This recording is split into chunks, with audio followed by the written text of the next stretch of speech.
Welcome back. In this video, you will learn about another type of clef. So far, you already know the treble clef and the bass clef. The treble clef marks G and is used for higher registers.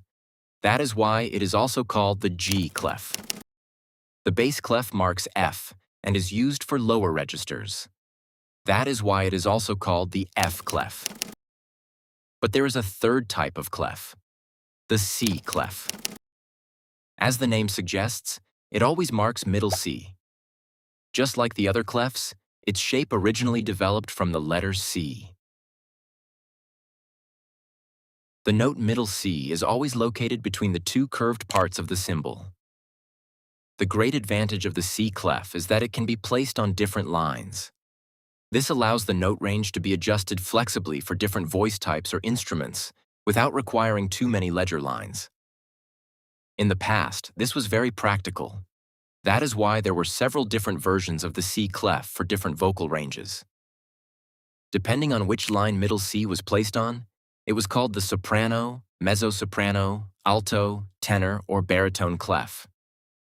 Today, most of these clefs are no longer in regular use. In modern notation, the treble and bass clefs have largely replaced them. However, two versions of the C clef are still common today: the alto clef and the tenor clef. The alto clef is used almost exclusively for the viola. That is why it is often called the viola clef. The tenor clef is used for instruments with a wide range, such as the cello, bassoon, trombone, or double bass, when the notes become too high for the bass clef. Anyone who wants to read scores or play one of these instruments should know these two clefs. Fortunately, both work according to the same principle. The most important reference point is always middle C. In the alto clef, it is located on the middle line of the staff.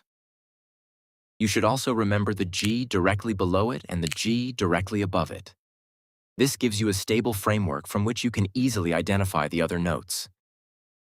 The tenor clef works exactly the same way. The entire framework simply moves up by one line. Let's finish with a short exercise. Which note is written here? Correct. It is E1. In the tenor clef, middle C, or C1, is on the second line from the top. The note we are looking for is one line above it, so it must be E1. You can find more exercises for alto and tenor clef in our shorts. If you want to become confident at reading music, subscribe to MusePrep and leave us a like. See you in the next video.